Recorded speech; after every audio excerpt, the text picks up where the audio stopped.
On the debate tonight, BJP's 75-point plan. The Modi government's manifesto is out, setting the agenda for BJP's poll pitch. With their 10-point nation-first pitch, the BJP is heavily banking on nationalism and national security this elections. राष्ट्रवाद ये हमारी प्रेरणा है, अंत्योदय ये हमारा दर्शन है और सुशासन ये हमारा मंत्र है. This manifesto, in a season of manifestos, is not prepared with a tukade mindset. The other big announcements that followed were promises to make India a $5 trillion economy by 2025, doubling farmer income by 2022, basic pension scheme for farmers and interest-free Kisan credit card loans. 1 lakh तक का जो credit card पर loan मिलता है, 1 लाख तक का credit card पर जो लोन मिलता है, उस पर 5 वर्षों के लिए रेट ऑफ इंटरेस्ट 0% होगा, 0% ब्याज दर पर 1 लाख का वो कर्ज नहीं. The manifesto, however, stayed silent on any targets for job creation. But the BJP Sankalp Patra says they will encourage startups and increase the number of seats in educational institutions by at least 50%. Opposition parties have predictably junked the Modi manifesto, calling it a Jumla Patra. Instead of launching a manifesto, BJP should launch an apology letter. Instead of a Sankalp Patra, BJP should launch a Maafi Patra for inserting or injecting a lethal injection of unemployment, farmer suicide, closing of businesses, and putting the youth towards pakoda employment. Mirror now asks, after 2014's Vikas plank, has the BJP moved on to zero terror tolerance for 2019? Is counter-terror and strengthening defence BJP's #1 priority? Has BJP's 2019 manifesto failed to address the job crisis? Does BJP's 2019 manifesto do enough to address the agrarian crisis? Let's debate. So with this manifesto, the BJP has put out its poll narrative. What is the narrative? What is the message the BJP is sending to the country right now? On first sight, of course, the question of nationalism that was front and center in the first announcement made in that manifesto. Also, farmers, traders and the Hindu Astha with the Mandir was a largely continuing message sent out by the BJP. But conspicuously missing from this manifesto were projects like smart cities, any mention of jobs and any mention of cows. We've put together a panel that will help us analyze this manifesto to decide if it is in fact on track and if this is the right message that will strengthen the BJP's stand going into elections over the next 3 days. On the show with me, Nalin Kohli for the BJP, Mohan Guruswamy is a senior economist, Neerja Chaudhary, senior journalist, Sanjay Jha for the Congress, Aman Agarwal, Director of the Indian Institute of Finance, T.R. Ramchandran is also a senior journalist, and with me, Vinay Tiwari, our consulting editor at the Times Network. I welcome all of you to this conversation. Thank you for joining us. Opening statements from all of our guests. Ms. Chaudhary, I will start with you. It's a pleasure to have you on the channel. Good evening. Your reaction to the BJP's manifesto, do you believe it addressed the issues? Do you believe it strengthens the party's stand going forward into the elections? Look, it's played on, expectedly. It is focused, as you were saying, on nationalism, fueling its agenda. And that is about countering terror, stopping infiltrators, and so on. So a nationalistic, more muscular policy that BJP plans to pursue, and part of that is what it's reiterated, abrogation of Article 370 and of 35A, which has been added, but that is part of its core agenda. So Kashmir, a different handling of Kashmir than the way it has been done, is very much something that the BJP is now putting forth as one of its main agendas. But it's pursued its core agenda also, Mandir, though, like last time, exactly a repeat of last time, facilitating the Mandir in cordial atmosphere within the constitutional framework. Incidentally, I must tell you, I've just done 2 trips to Uttar Pradesh, and I found not one person spoke about Mandir, not one. So obviously when the party rakes it up, it becomes an issue. When the party, brings down the temperature, it is not an issue. But that apart, also the Citizenship Amendment Bill is given a categorical assurance that it will pass it, despite the disquiet in the northeast of India. So I would say this agenda is worrying as far as the peripheries of an India go, whether it's J&K, whether it's the Northeast, whereas it's really going for heartland India in a major way through what it's put out today. I have other things to say, but for the moment I'll stop there. Well, that's very fair. Vinay Tiwari, interesting point raised by Neja Chaudhary, that it's the extremities of the country that ought to be worried. Is there enough here for, say, the south of India, which is perhaps very focused on farming and very focused on the services industry? There are a lot of salaried people in the south of India.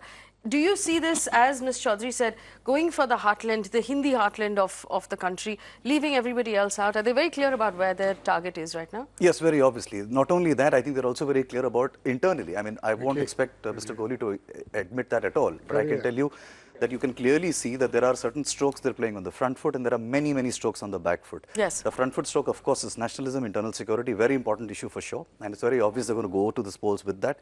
But I think what they've left unsaid or half said is perhaps more revealing, which is this.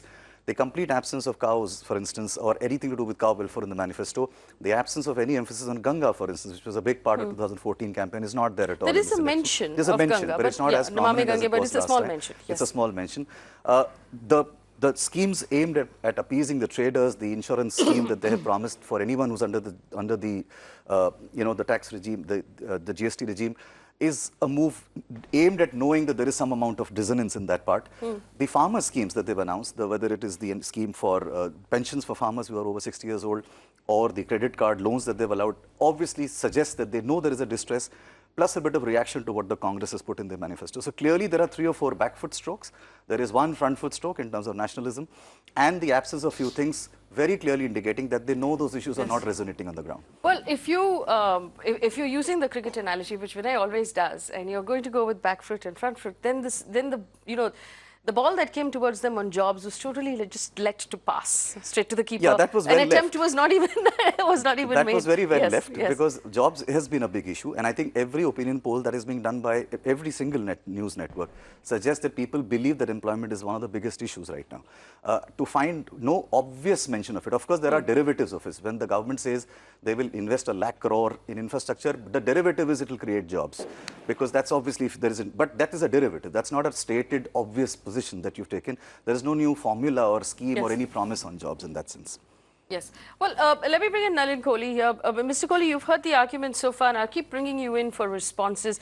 Ms. Chaudhary felt that 370, 35A, Mandir, Civil Code, there was mention of Sabrimala, Citizenship Amendment Bill. This was largely playing into the existing sort of religion, community-based agenda, focused largely on central India. Vinay, rightfully bringing up the issue of jobs, cows, Ganga not being mentioned at all, and even farmer had a sort of passing mention, not really a plan. So from your point of view, what is the messaging that we're putting out? That it's nationalism over Vikas this time? Right. You'll have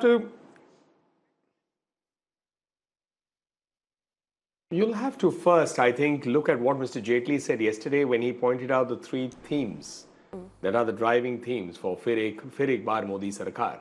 Is Imandar Sarkar, which means a government that has been honest. There is not a corruption scam on this government, and you have to keep in mind, in contrast to the 2014 elections, when corruption was a huge issue, and that was the promise of the government, that we will give you a clean administration. Bade nirnay lene wali sarkar, whether it's Ayushman Bharat, 50 crore as the target, 20 lakh beneficiaries as of date, 35 crore people in the financial inclusion, which is in the banking sector, whether it is 13 or 14 crore people who have taken loans under Mudra for self-employment, small maybe, to medium-sized loans. So therefore, that's the next thing we are saying. And the third part which we said is Kaam Karne Wali Sarkar, a Sarkar that has not been with indecision, a government that's moved ahead. Now when you look at, and I'll pick up from where Vinay left it on jobs, I think we need to understand the change that earlier, over maybe 50 years, of the first 50 years of our democracy, or after independence, it was always jobs with the government being the provider. And we know what's the impact which has been on the public sector units, etc. Today, the whole push is on self-employment, and the manifesto is clear in terms of pushing self-employment, even in the last one. So I'll take jobs on first. Now, there is a whole set of people who say official data is not out and argue. There's a second thing which comes up, which is the derivative way of looking at it. You can't have a 7% growth. You can't have manufacturing going up. You can't have, say, mobile phones from 3 to 120 or 125 units. You can't have airports almost doubling. You can't have highways doubling and no jobs. It doesn't make sense. And the BJP winning the vast majority of elections in this period. The second is, when we talk of Mudra, it's about self-employment. If I take the CII survey of MSME, they surveyed, and that's their report, not mine, 101,05,000 units. And their estimate is 13.9 to 15.4 million jobs every year. So therefore, the job debate, when you look at it, we look at the EPF data, we look at these kind of data and say, yes, jobs are being created. There are others who look at only jobs in the organized sector. So it's an argument. The second part is to what Neerja says, and I'd like to also say, if you're talking about tapped pipe water for everyone, or electricity for all, or pakka houses, how is the periphery of India kept out of it? In Citizen Amendment Bill, we are on record. I deal with the Northeast. I'm in charge of 3 states in the Northeast. We've said it. We are sensitive to the worries that each state has. That does not mean we are trying to bulldoze something up there.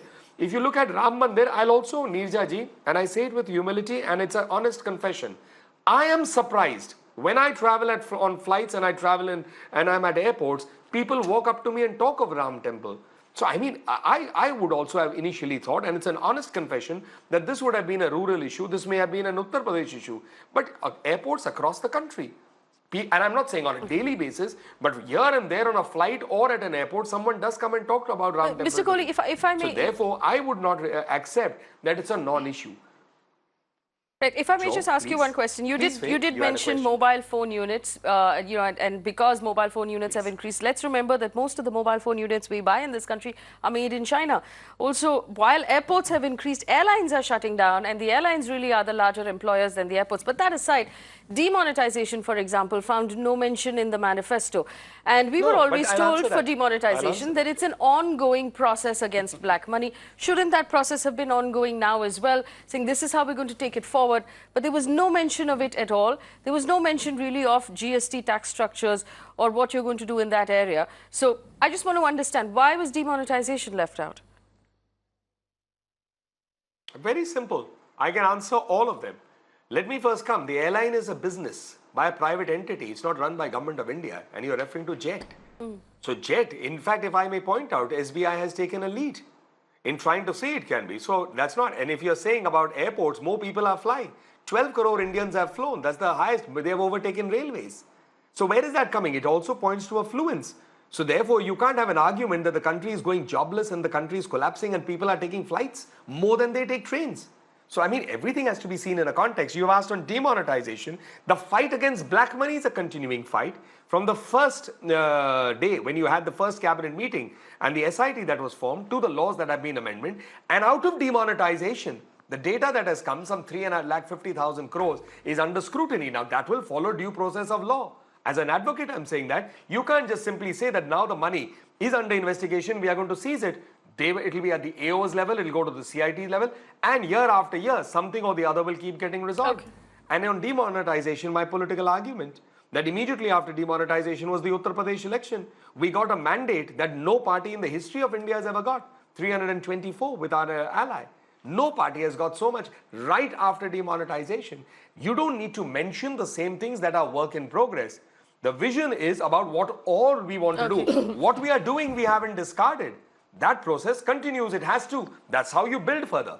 And that's what continues. Okay, fair enough. Let me offer let me bring in rebuttals, but I also want to point out that as of this election, the cash seizure tally has now gone past 500 crore rupees. This is 200 crore rupees higher than it was in all of 2014's election. So in terms of black money, it seems to be alive and kicking and thriving at this point in the country. But that's good. Sanjay Jha of the Congress, your rebuttal to Mr. Kohli, and then I bring in the economist. Mr. Jha, please. Okay, Faye, my friend Mr. Kohli started by saying that corruption is not an issue in this election. Well, I want to say that we have mentioned, Nalin, in our manifesto that the Rafale scam will be investigated, the Prime Minister will be investigated, and we will take it to its logical conclusion.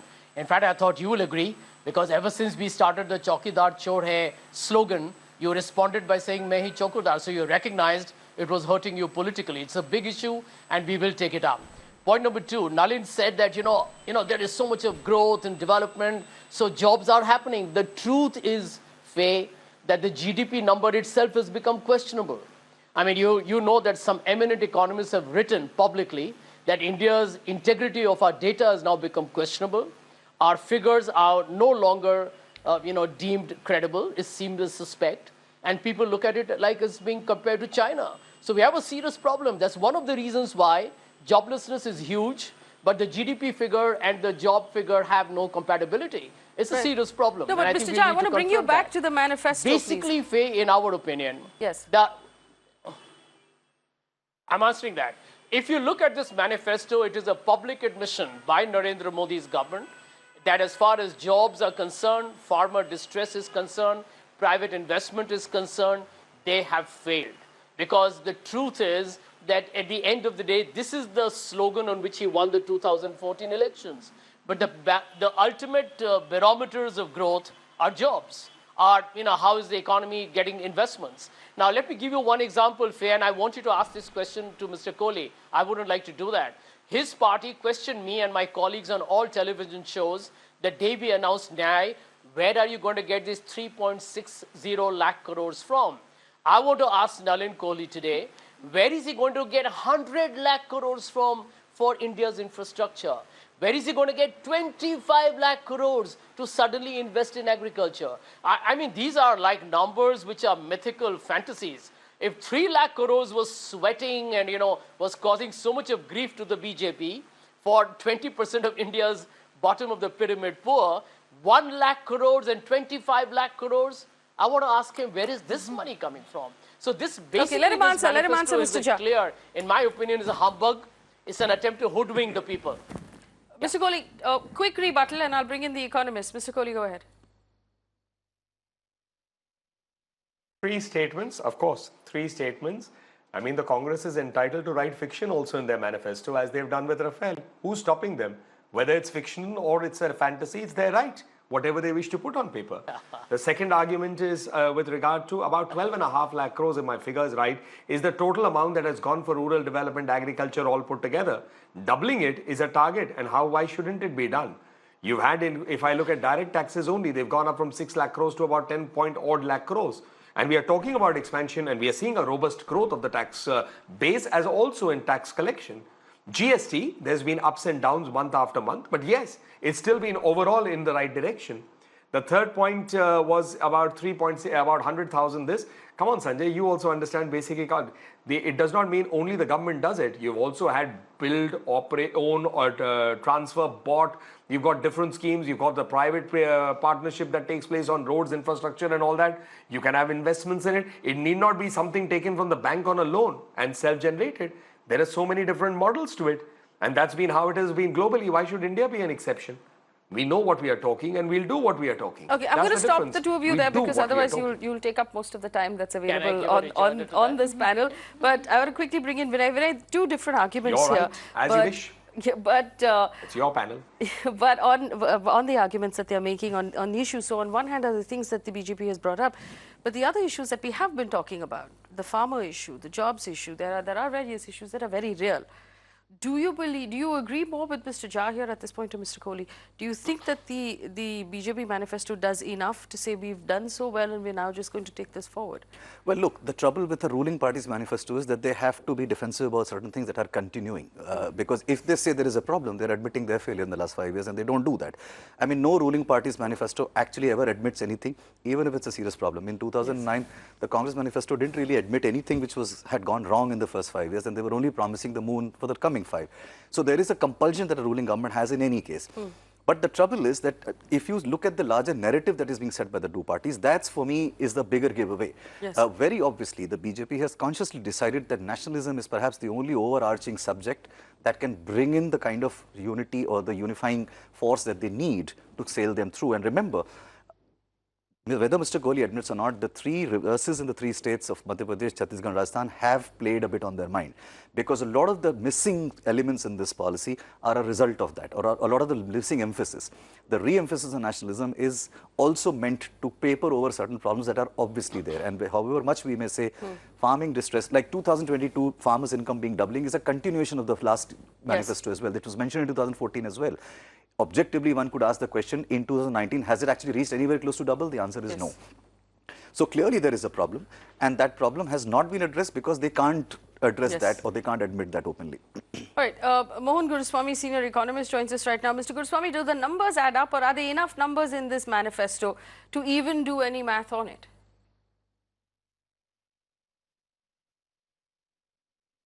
I thought the Congress Party's manifesto, the math was not sitting together, but this one just flies in the face of logic. They're talking of spending 100 crores on infrastructure in the next 5 years. That's an average of 20 lakh crores a year. And you know how much they spent last year? 5 lakh crores. That means that next year is going to go up by 400%. Now, where is this money going to come from? So they're playing with numbers. They talk about lifting 50 crore people from poverty. What is the poverty line in India? 2,000 calories a day. It translates to a ridiculous sum of money. If you go by the international standards today, by the UNDP standard, 68% of India is below poverty. Which is a minimum living standard index. Now, poverty lines have to change, because none of these governments want to change the poverty line. Because if you change the poverty line, definition of the poverty line, you'll have to aim development differently. Now, the BJP is talking about giving money to landowners, farmers. Every farmer gets about 6,000 rupees. But the problem is 340 million landless labor. What are you going to give them? You're talking about pensions for 54 million small retailers. Where is the money going to come from? How do you identify a small retailer? Most retailers, small retailers in India, are part-time retailers. They're sometime retailers. When there's excess tomato, they sell tomatoes. So, how do you identify all this? So it's promising, this therefore is not a Sankalp Patra, it's a Ghoshna Patra. Just like the last one was. Last one said 100 new cities. I thought it was very exciting, because it was addressing a problem of urbanization. 100 new cities of 2 million each. Now, that quietly became 100 smart cities. What did it mean? Giving Wi-Fi. And Wi-Fi is provided by private operators. So the government, they didn't even plan anything. They said high-speed railway network connecting all the metros. Nothing happened. You just got one sideline, which is still not even begun work between Ahmedabad and Bombay. So you see, all these businesses just get this over with. And if you are serious about a manifesto, why release it 2 days before the elections?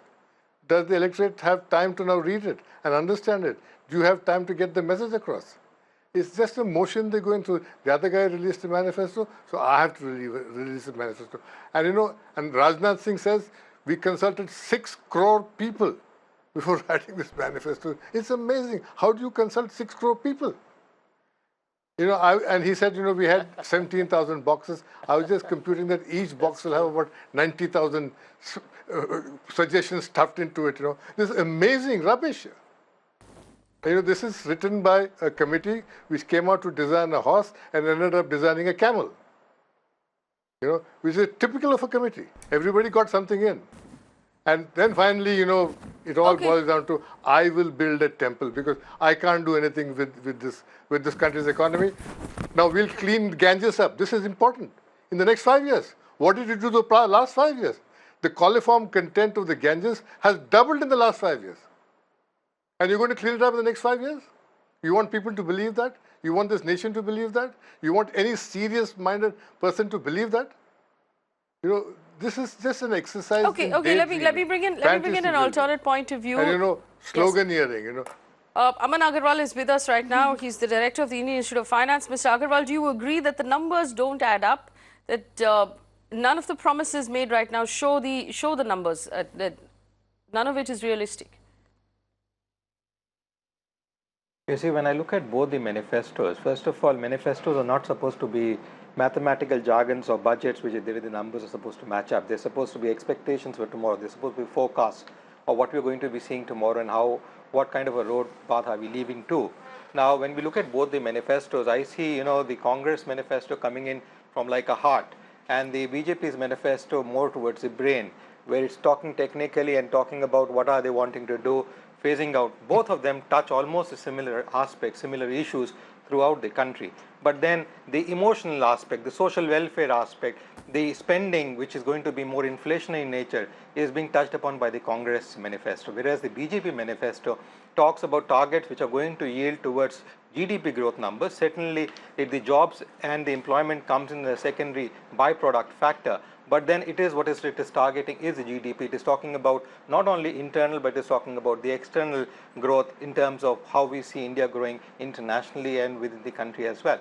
So, in my opinion, both the manifestos are interesting to observe, but then the issue is that they have to, the BJP manifesto had also projected something what they have done in the last 5 years and taking it forward. So, they had to keep the timeline in place and bring it forward. So, from that perspective, they've done a good job in terms of projecting what areas, what specifics, and they've given specific, as the 75 targets which have been outlined, they're specific targets. Now, how much can you achieve, how much can you not achieve will depend on a large number of factors, but at least they have started bringing out those objectives which are target oriented, and which I feel with the 5 trillion, we are already a 10 trillion economy in terms of PPP numbers. So, we're looking at going that way is not something which is not achievable. It is achievable. It's a question of wanting to move forward, and the BJP is laying down those stepping stones to move forward. As far as I see the movement, talking to people on the ground, students and other communities across different parts of the country, I see there's a lot of hope and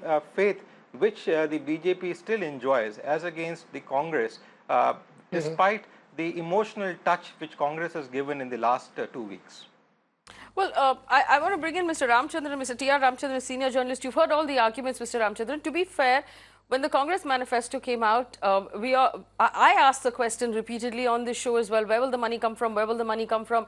How can you promise, this minimum basic income without showing us where the money is going to come from? To say today that this, manifestos needn't be mathematical, they just have to be directional, would perhaps be unfair. Do you believe that the BJP manifesto does justice to the problems that the country is currently facing?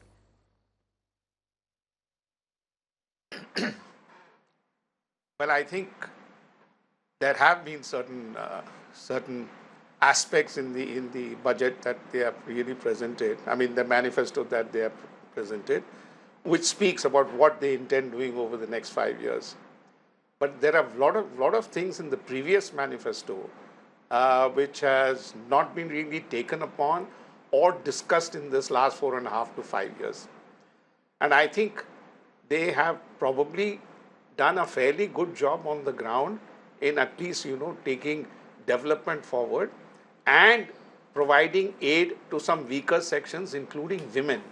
I think certain aspects of this cannot be denied, but the fact remains that if the cylinder is to cost 500 or upwards of 500 to 900 rupees each, I think we all understand nobody is in a position among the women to pay that kind of an amount to buy a second cylinder. So in very many cases, the plan as such is a good one, but in very many cases, most people have not purchased a second cylinder to run the gas stove at home. There are various other issues which are essentially economic, which comes into big play when you present a manifesto of this kind. The BJP on the one hand has really tried to strengthen what it has put in place by way of taking facilities to the poor, but they have also tried to bring certain others into the ambit for pensions and so on and so forth. The problem of farmers has hit them very late, I'm sorry to say that, but the issue is real and I don't think they can take it lightly, and they are not. I think we'll be foolish to say they're taking the issue lightly. Joblessness, despite my good friend saying that, the numbers may not be out there in the open for everyone to see, but the kind of development that has taken place must have necessarily led to job creation, and there are people who have got jobs.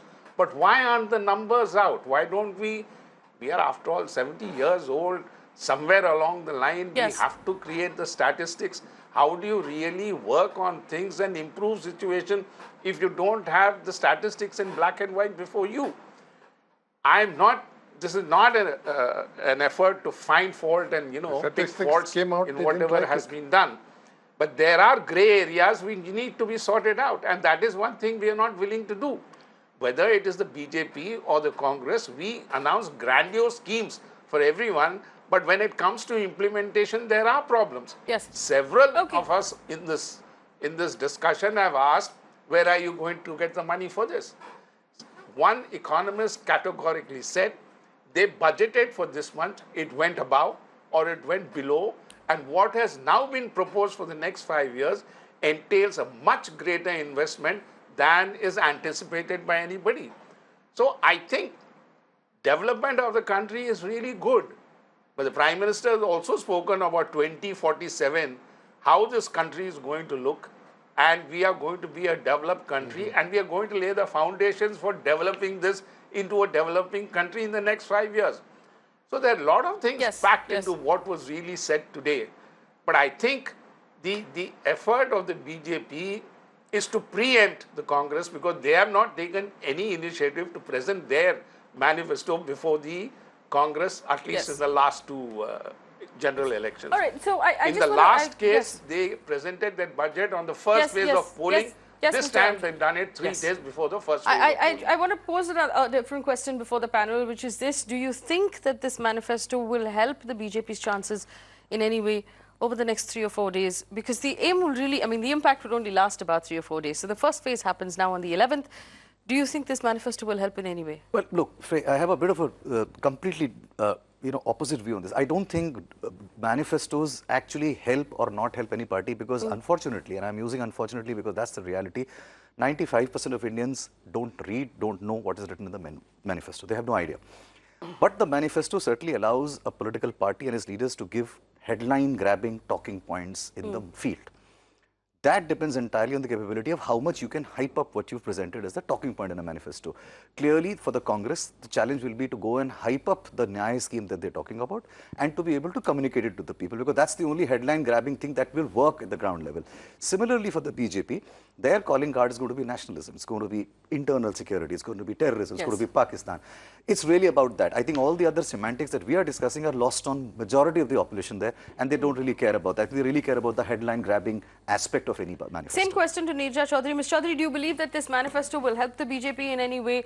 Is it something that will trickle down? Because there isn't one massive, clear idea that can be taken to the masses, like Vinay said. I think they're focusing on nationalism as their main mudda. Certainly, one thing I will say here, Faye, just to digress a little. Okay. One of the very good things of the Prime Minister's speech, that appealed to me personally, is that he talked about, of course, 2047, but a vision about water. If you look at the problem that may confront India in the next 3 to 5 decades, water is going to be on top of the agenda. That's the world over.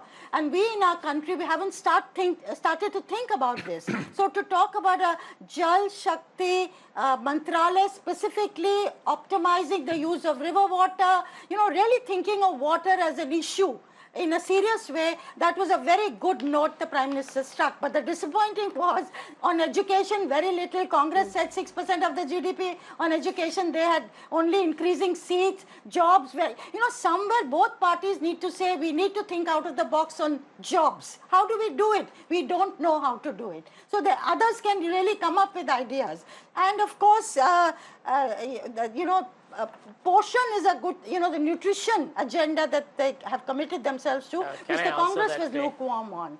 But to answer your question, on will it help, it is a continuing debate. It's something that the BJP has started. It will reinforce them in their, whatever they want to push forward as a message. Congress has to take the debate back to the economic issues, jobs, where the BJP has been weak. But one thing I will say finally, in a sense, manifestos have come of age. No longer, you know, somebody said that we don't take them seriously. Today, the opponent is making you take it seriously. How many times has the Congress said, 15 lakh जाएंगे bank account में 2 crore jobs की बात की. So they are on the mat on this, and the BJP will similarly put the Congress on the mat, and good for us citizens.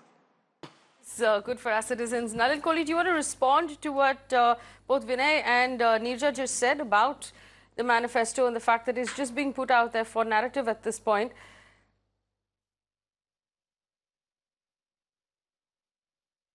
I won't agree with it fully. The manifesto is a kind of a vision document, but then there are issues there that do fall into the implementation. So I would not say that it's a paper exercise with no meaning. That would be very, very pessimistic and cynical. Just on an aside, Ram had mentioned about gas connections, the Ujjwala, ladies not going out there for the refill. 82% is the figure of refill. Yes, 18% is the gap, but 82% by itself is fairly impressive. And it is because of the Aadhaar linkage and all that the subsidy goes directly in the bank account. But coming back to the main thing, what Vinay and you are saying, I think the second part is it's not that, you know, that conversation on the manifesto doesn't take place.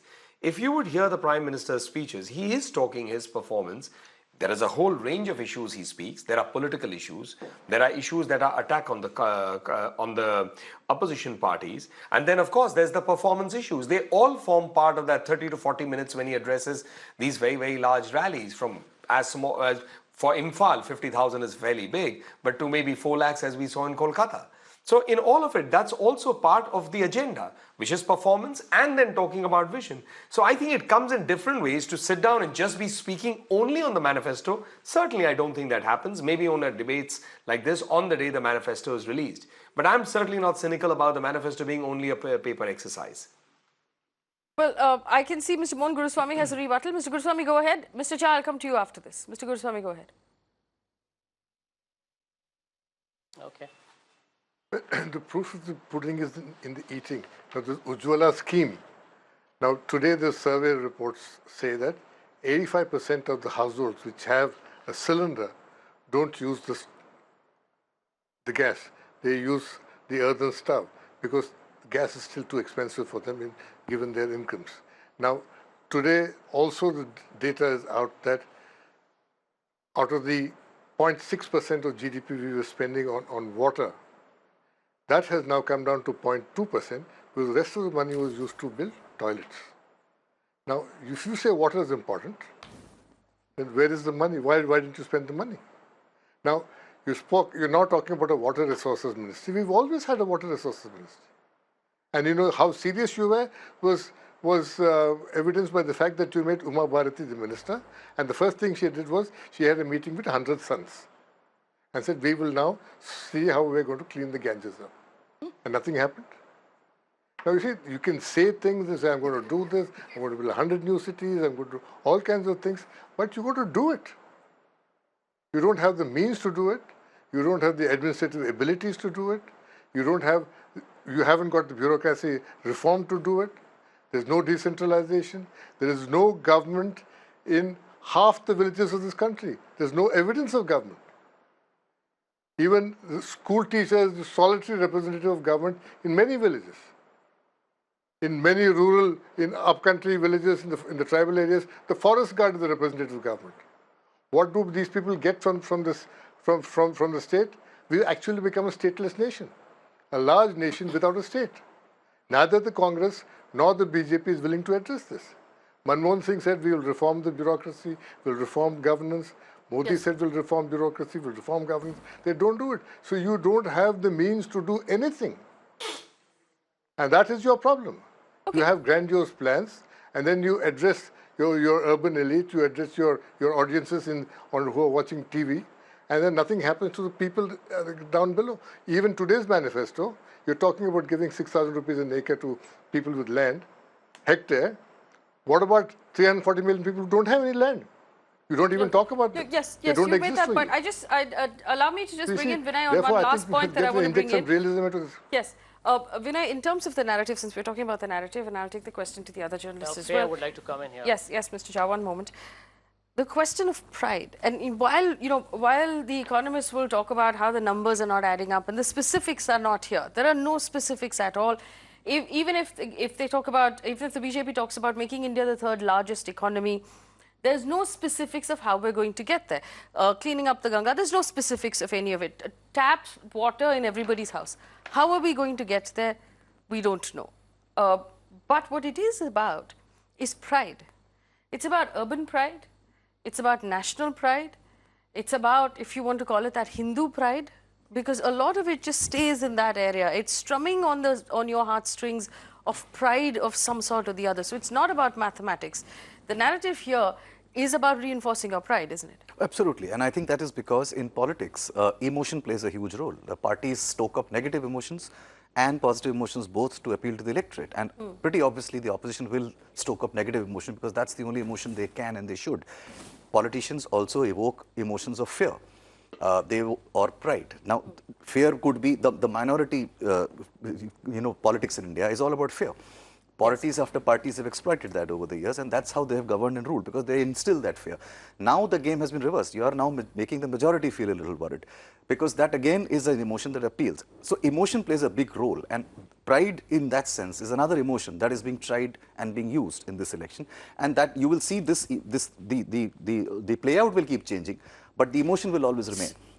So we're looking at enough of this happening in the West. We've seen Donald Trump's method of Make America Great Again, which is we will sort of reinforce our pride and we'll take control of our pride again. And now talking about how he's going to secure the borders and make sure that terrorism has no place. Yeah, so he uses fear as well. I mean, his fear is that, okay, the Mexicans are coming in. Is this now a global formula? It is. I mean, in many ways, the right-wing revivalism is a global phenomenon. Every country in the world is now seeing that.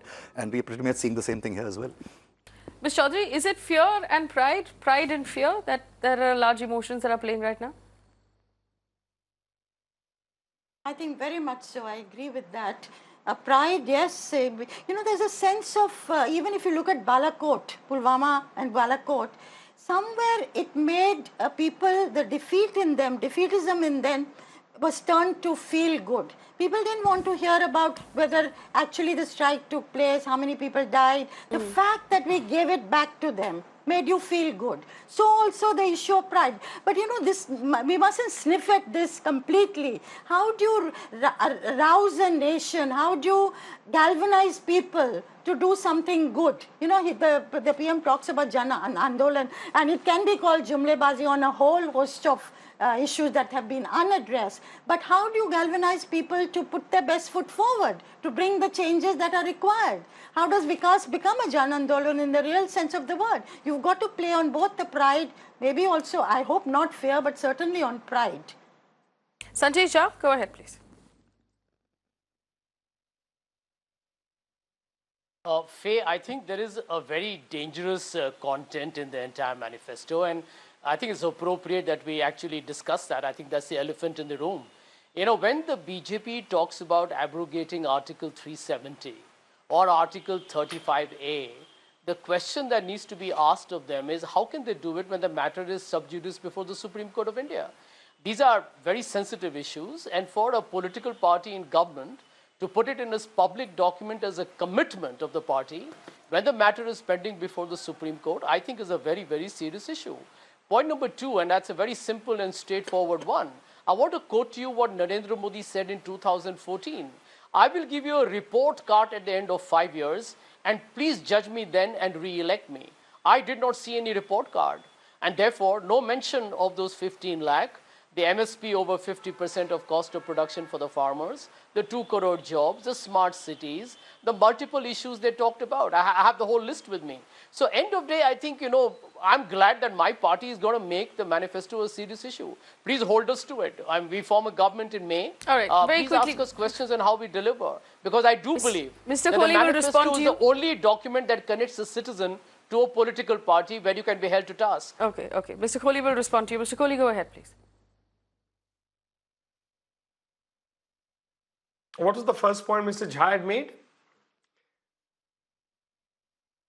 The report card I got, which was the first point that he had made. He said that Mr. Modi said that after 5 years, I will offer you a report card and you can use that report card to judge my performance and vote me back into that is the power. second point. 370, the Article 370. And that there was a dangerous undertone of Article 370 and... first 370. was Article Yes, thank you. 370. Thank you. Yes. Yeah, yes.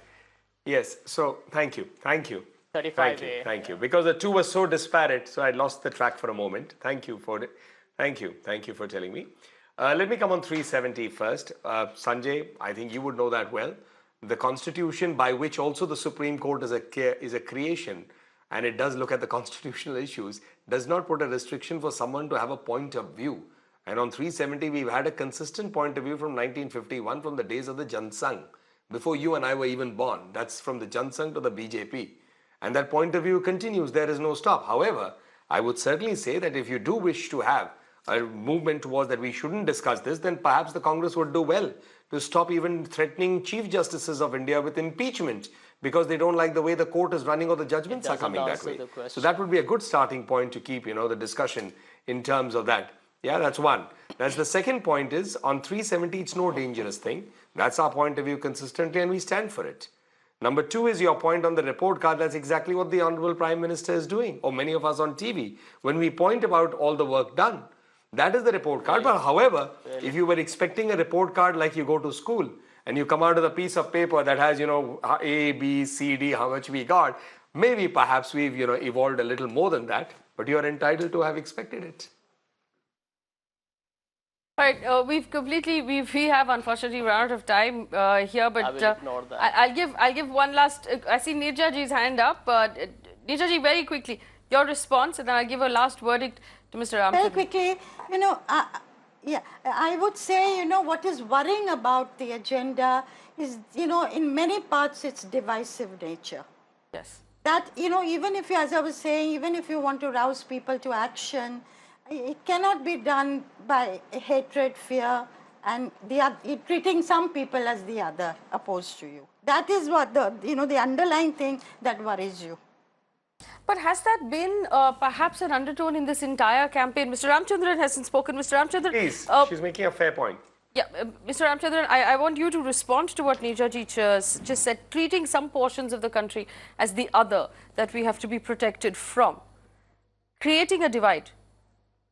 I think it's a very valid point. This is the underlying fear of people in most parts of the country, particularly certain sections of society, the minorities and several others. I think it's very important when she says that we need to instill confidence in the wide cross-section of people in this country. Having said that, Faye, I think one of the things that the country requires immediately is a national doctrine on national security. Experts on this subject have been saying time and time again, it is time for the government to come forward with such a doctrine now that we have one on our nuclear weapons. Right, Vinay, quick question to you as well. The divisive politics that we've seen play out in this election and comments being made by very, very senior leaders about this majority, that minority, Hindus here, Muslims there, that sort of thing. In your opinion, has this gotten worse over the last few elections? It has, for sure. And I think it has been done a little deliberately. Nalin is in charge of 2 Northeast states, and he'll bear me out on this. The citizenship bill, for instance, was put on the back, allowed to lapse in the Rajya Sabha because there was a lot of problem the BJP is facing with the allies. AGP walked out. Yes. Some of them have come back because it was allowed to lapse. But it is there in the manifesto. It's been brought back. So obviously the party wants to go ahead with it once they come to power. And there are many other And there are other, I mean, there's actually, there's an Easter egg hunt of these things in the manifesto. Sabrimala, for example, we were both surprised when we saw it there, but it's there. And when Sabrimala came up, it largely stoked, the difference between, Hindus and everybody else. Yes, and the language they've used there is that if it's a matter of faith, we are open to the idea of looking at a constitutional looking in many ways, that faith should override certain things. I mean, Triple Talaq, Uniform Civil Code. Again, Uniform Civil Code categorizing only as far as it comes to the rights of women. So you're not looking at dissolving the HUF, for example, which would make you unpopular among business communities. That was the clarification yes, there. Hindu business communities. So it does seem like there was a general sort of suggestion that, yes, you should fear But don't worry, we're protecting you. Yeah, and also remember, some outside of the manifesto, there is also a narrative that is being built by constantly talking about why Rahul Gandhi went to Wayanad. Yes. It's all ties in. The constant refrain is he went there because that's a minority seat, and that's the narrative. It's very obviously that's the narrative. It now finds place in manifesto. It's also finding place in speeches. Well, that is a narrative that we have to be mindful of, and we've run out of time on this conversation. Well, I thank my panelists. We will leave it here, but we'll continue to track this entire election. Remember, while manifestos and messaging aside, at the end of the day, it's really left up to you as a voter to choose what you believe are the real issues of the country and how you want to vote. Thanks for watching.